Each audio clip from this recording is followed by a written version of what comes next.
Twitter permanently suspends Trump's account. Okay. So Twitter had a. Oh, here we go. Look. Oh, look. They've done a whole thing about it. Look at this. Oh my God! I didn't realise we got this. We've actually got the insight into why they did it. I didn't see this, so this is fresh for me. This is good. Okay. Permanent suspension of Donald Trump. After close review of recent tweets from Donald Trump account and the context around them, specifically how they're being received and interpreted on and off Twitter, we have permanently suspended the account due to the risk of further incitement of violence. In the context of horrific events this week, we made it clear on Wednesday that additional violations of Twitter rules would potentially result in this very course of action.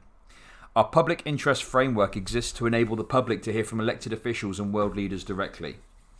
It is built on a principle that the people have a right to hold power to account in the open. However, we made it clear going back years that these accounts are not above our rules entirely and cannot use Twitter to incite violence, among other things. We will continue to be transparent around our policies and their enforcement. The below is a comprehensive analysis of our policy enforcement approach in this case. Hey, Vam, thanks very much for the bits. Appreciate it. in chat for Trump reply, guys.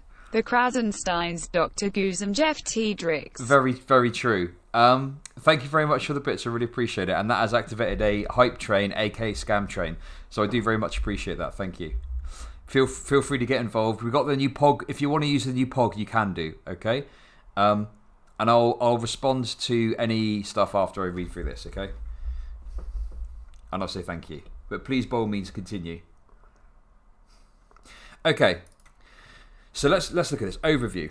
On January the 8th, 2021, President Trump tweeted, "The 75 million great American patriots who voted for me, America First, and Make America Great Again, will have a giant voice long into the future.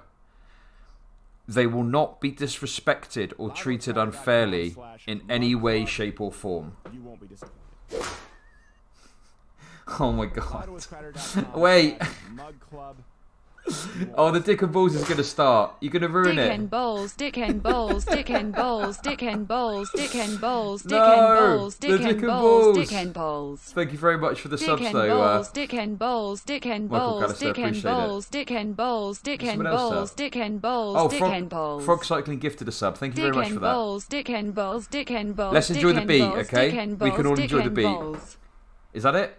Okay, that's it. Thank you very much for the subs, everyone. Okay, so he tweeted that out. Right, let's do some analysis of this, okay? Let's do some analysis. The 75 million great American patriots who voted for America First will not be disrespected or treated unfairly.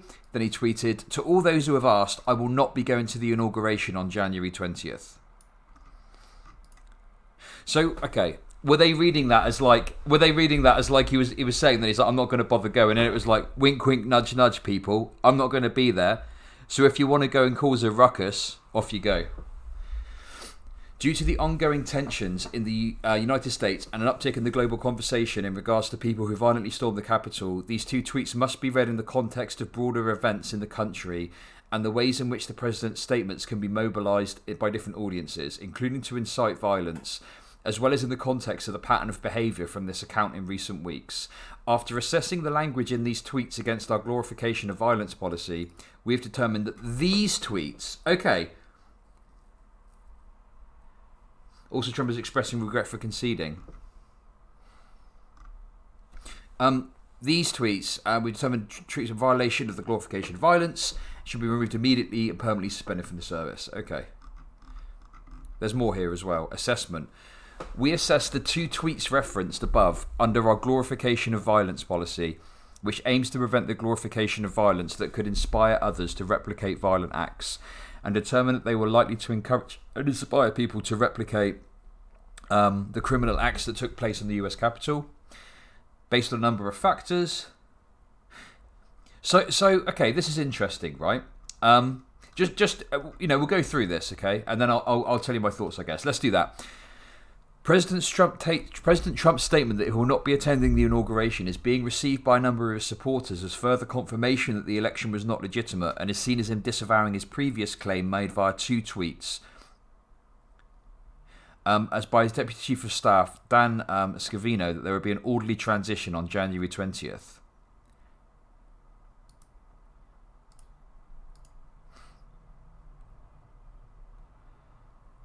Even though I totally disagree. Oh yeah, I've read. Well, we'll read it again quickly.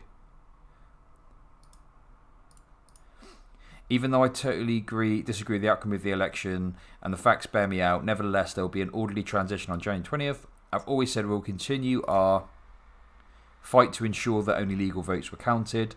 While this represents the end of the greatest first term in presidential history, it's only the beginning of our fight to make America great again.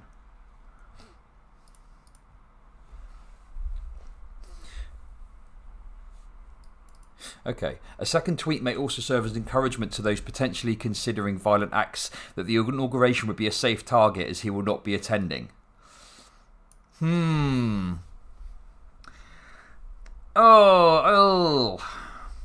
me get to the end and I'll give my thoughts, okay? The use of the words American patriots to describe some of his supporters is also being interpreted as support for those committing violent acts at the US Capitol. The mention of his supporters having a giant voice long into the future and that they will not be disrespected or treated unfairly in any way, shape or form is being interpreted as further indication that President Trump does not plan to facilitate an orderly transition and instead that he plans to continue to support, empower and shield those who he believes won the election. Plans for future armed protests have already begun proliferating on and off Twitter, including a proposed secondary attack on the US Capitol and state capital I'm cleaning buildings up my on July activist 17, learning about 2021. core values. Ban and lols, ban and lols, ban and lols. Thanks for the bits, Larry. Ban and lols, ban Okay. and lols, ban and We'll just- lols, ban and lols, ban and lols, ban and lols, ban and lols, ban and lols. Thank you very much for the... the 333 bits. Thank you very much. I really appreciate that. Okay, as such, our determination is that the two tweets above are likely to inspire others to replicate the violent acts that took place on January 6th, 2021, and there are multiple indicators they're being received and understood as encouragement to do so. Okay. Right, so, let me give my perspective on this, okay? Let me give my thoughts, alright? That's what you're here for, okay? That's what you're here for, okay? So, first things first. Do I think Donald Trump should have been banned from Twitter? The answer to that is yes. I do think Donald Trump deservedly has been banned from Twitter, okay? Yes. I think that is the right decision, okay? Now, just to be clear on that, okay? Just to be clear on that, my perspective is, putting aside my other points and things that I'm going to be making, okay? I believe, although I disagree with what it says here, although I disagree with Twitter's reading of all this, I think more broadly speaking, it's clear that the use of his platform, by a pretty fair reading, could be seen to be like incitement. And obviously, like incitement to violence is something where you don't obviously get like protected by free speech even from like the government, right? So I think certainly him getting banned from Twitter, is fair enough. Now, I don't. The problem I've got though is twofold onwards from that. Okay. So, Boy raises a point there. Why wasn't he banned sooner? Why wasn't he banned sooner? If he's this big threat and this big issue, why is it only now that he's been banned? And my perspective on that is that this is a political decision that's been made by Twitter. So this is massively influenced by the context of what's happening in America at the moment. And I know about the world leader exception, but if you want to make the argument of the world leader exception, it's like, well, he's still a world leader now. So that doesn't really stand up, So for me, it's like people would argue that, they tried to keep him on the platform for as long as possible. But for me, it's like, I think this is more to do with the current state of what's happening in the US. And with the incoming Democratic administration, Twitter obviously, for a number of reasons, this is the political decision that they've made, yeah? So in fact, this is the best way to put it, okay? Look at this. Where is it? Look. This is the tweet, okay? This is the tweet. This sums it up perfectly, all right? Easy peasy. Easy peasy. Zanzi. Twitter banning Trump is good. Okay? Twitter having the sole unaccountable power to ban Trump is bad. Like, I think it is as simple as that, and you can have that nuanced take on it. Easy peasy, okay? Easy peasy.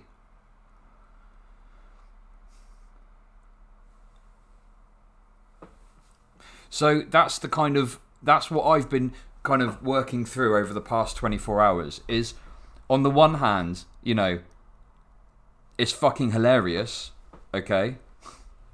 On the one hand, it's hilarious that Trump has been banned. You disagree? How can you disagree? What do you mean? What do you disagree with? What, you think Trump having the sole unaccountable power to ban Trump is good? Look, listen, I'm a leftist, okay? As a leftist, my position is I don't want decisions to be made and to be left in the hands of, like, you know, completely undemocratically, like, positioned autocrats. Like, I don't think that Twitter should be in a position like when they can just unanimously make that decision. Because the thing is, for me, is like, if they'd have done it coherently, if they'd have done it as per TOS. No, listen. Okay, that's a really shit argument if you're a leftist. Okay, what if a co-op ran social media platform made a decision? I mean, that'd be better, sure. That'd be better. But the argument I'd make is, like, the context would be different, right? Like, if it was a co-op, maybe it would have played out differently. I don't know. But we're not in a situation where a co-op has made this decision. We're in a situation where a private entity has made this decision. And here's the problem with your argument of it's a private website and they made the rules, okay? That isn't like a leftist position. That isn't a leftist position, right? You understand that, okay? You can't just say, oh, it's a private company, they can do what they want, they make the rules. Because if you make that argument, well, how do you respond to companies doing egregious shit in other areas? You then have got nothing to say if someone says to you, if you say, oh, this company's doing this, which I disagree with, their response to you can be, well, they're a private company, they can do what they want.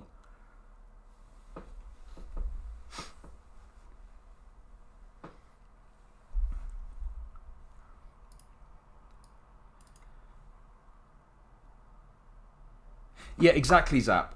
Imagine if a company banned unionisation and you said, oh, I don't think it's cool that you're banning unionisation, and someone said, oh, well, it's a private company, they've got rules, they can do what they want. No, that's a really shit argument, okay? So by all means, if you want to go down that route, that's fine, but you're essentially making the argument that a libertarian would make, okay, like a right libertarian. No, I know that's not what you're saying, I was responding to someone else. Imperial News, I know you weren't saying that. Someone else said that exact point, though. This is what I'm saying. If they can do whatever they want, is that the problem is not the decision itself. The problem is of capitalism generally. Yeah, sure, I agree with you. No, I don't disagree with you. I don't disagree with you. And it's worth pointing out at this point that discussions about this, okay, here's the pill to take, okay? Listen. None of this matters. What I say doesn't matter. The discussion and discourse on Twitter doesn't matter, okay? None of this is going to change anything. Don't fool yourself into thinking that us talking about this is going to have any meaningful impact or change on anything, because it's not, okay? Because it's not. And that's the key thing to take away from this, is we can talk about it and we can have like an academic discussion about it or something like that. Right? But it doesn't mean anything really, you know? So it's really just for discussing it, really. Me talking about it now won't make a difference. Us all arguing on Twitter won't make a difference, okay?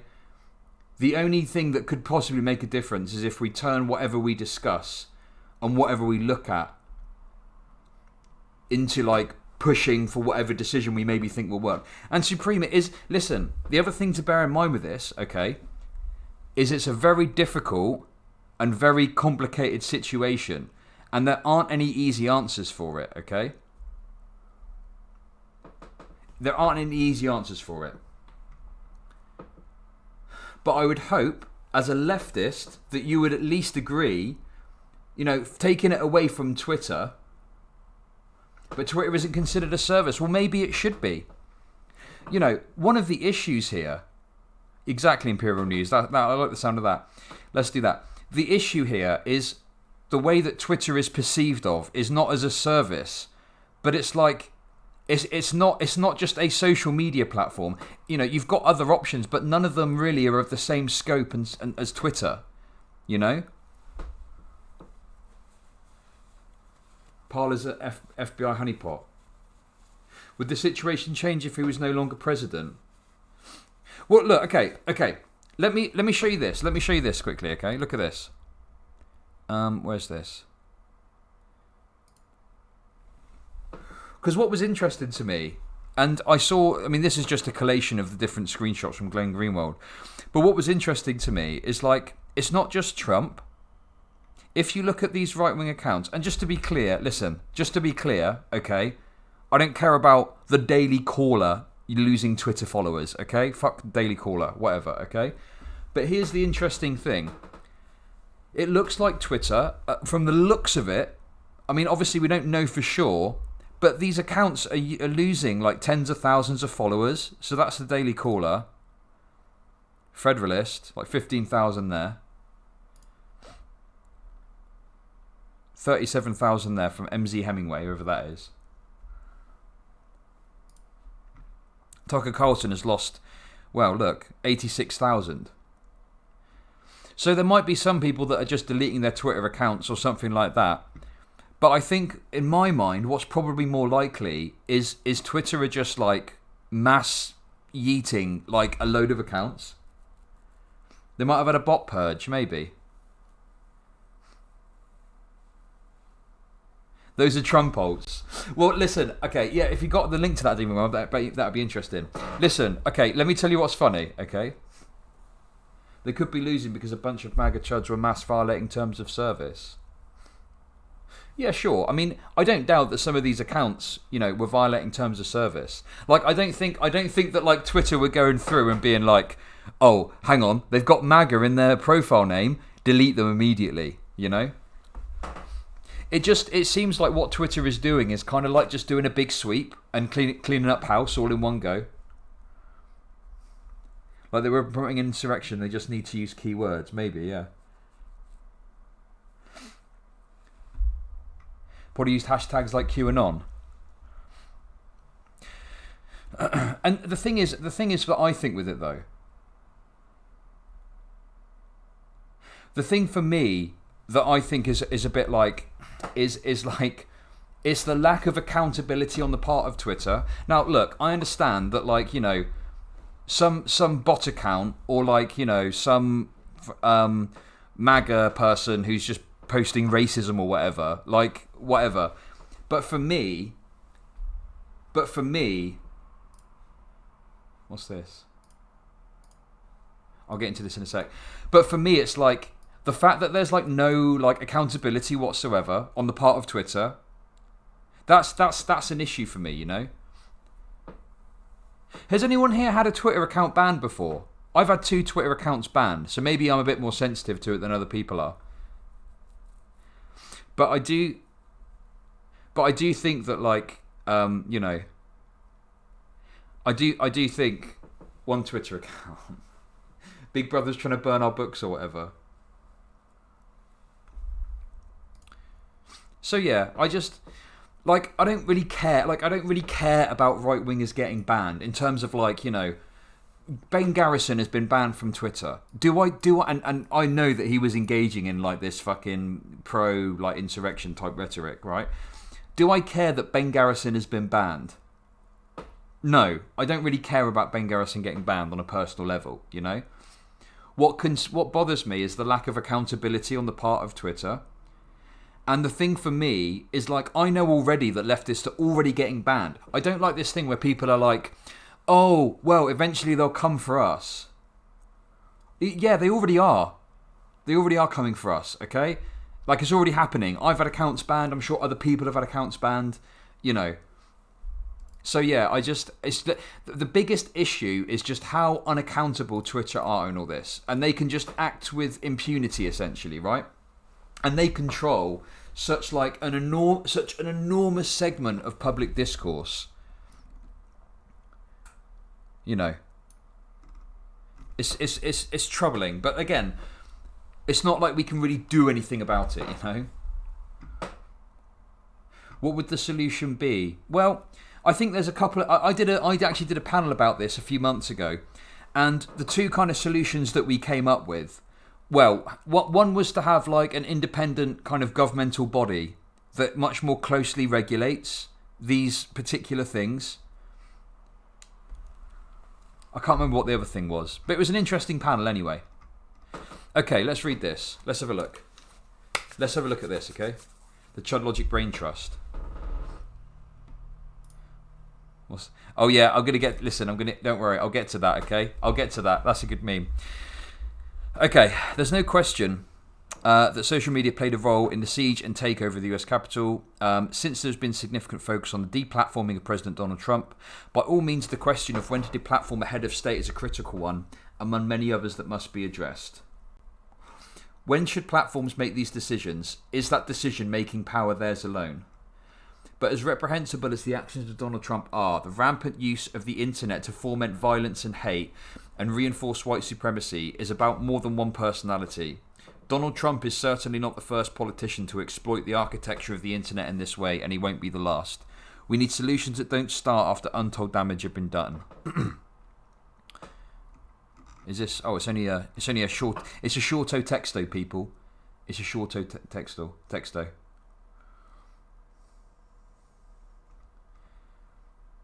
No, Twitter isn't the government, I agree.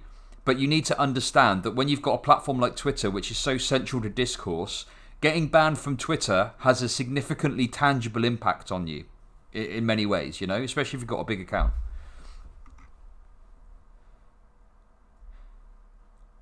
And when a company's that big, although it's not exactly the government, I think that the way it functions, it has a lot of power.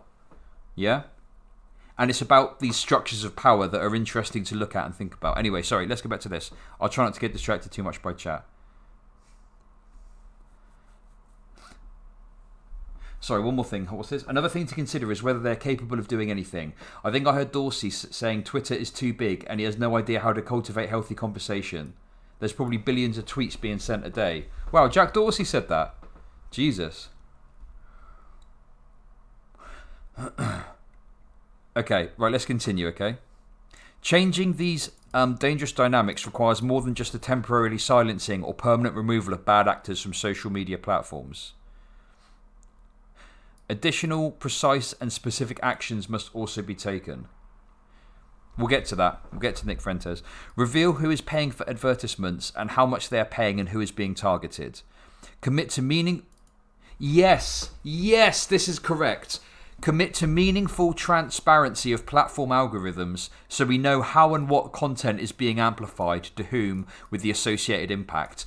So that reminds me, Touring News' idea of how to deal with this stuff was just to delete all the algorithms, which I thought was quite spicy, but I can definitely see him making an argument for that. But I do think that having some transparency over how these companies' algorithms work is essential. And it's not just, you know, that's a really good aspect of it to understand that. But it's also just broadly to understand how things actually operate and how things work.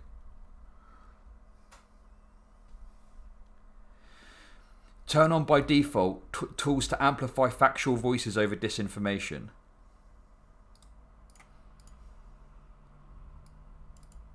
Facebook reverses post-selection algorithm changes that boosted news from authoritative sources. So this is, I mean, the only question I'd have for this is like who decides by what metrics that what is a factual source and what isn't a factual source? Because, you know, I could like sit here and say obviously Gateway Pundit is not a particularly factual source of information, you know, and whilst obviously like the mainstream media is going to have more of a lean towards factual sources and factual information, you know, there could still be biases at play there. That's an interesting one. But I do think that, like, you know, for me, I think that having maybe more warnings You know, maybe more warnings like, oh, this source has been given a factual rating of this or something like that. I don't know. But like more information about sources, I think would be good.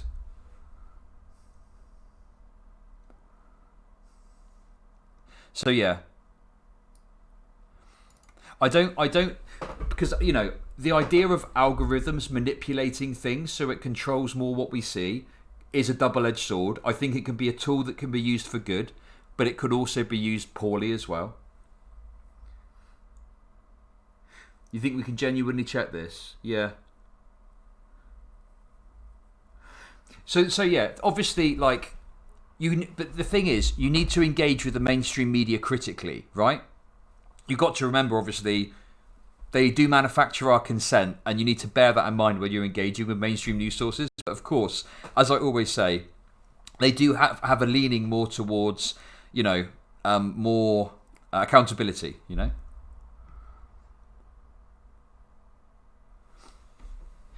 Work with independent researchers to facilitate in-depth studies of the platform's impact on people and our societies and what we can do to improve things. Yep, totally agree with that. That's really good.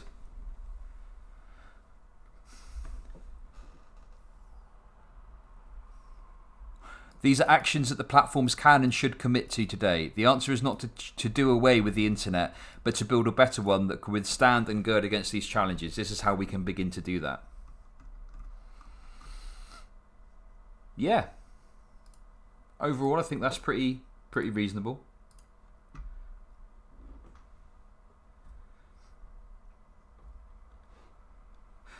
What I'm getting from this is this is a way more nuanced topic than we think. Oh yeah, absolutely is. Okay, here's the biggest problem that you get with online discourse about this stuff, okay? You go on Twitter, and it seems like there's only two positions that exist, okay?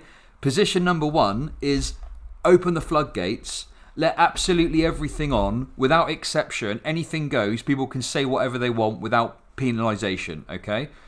And the other position is, oh, we need to restrict everything, we need to strip it all down, we need to make sure we can control what people are saying, and we need to ban people we don't like. Whereas the truth is, there's always going to be some middle ground, some discussion that can be reached. You know? Instead of this silly dichotomized conversation. Because the thing is with all this stuff is this is like super complicated stuff, right? This isn't easy stuff.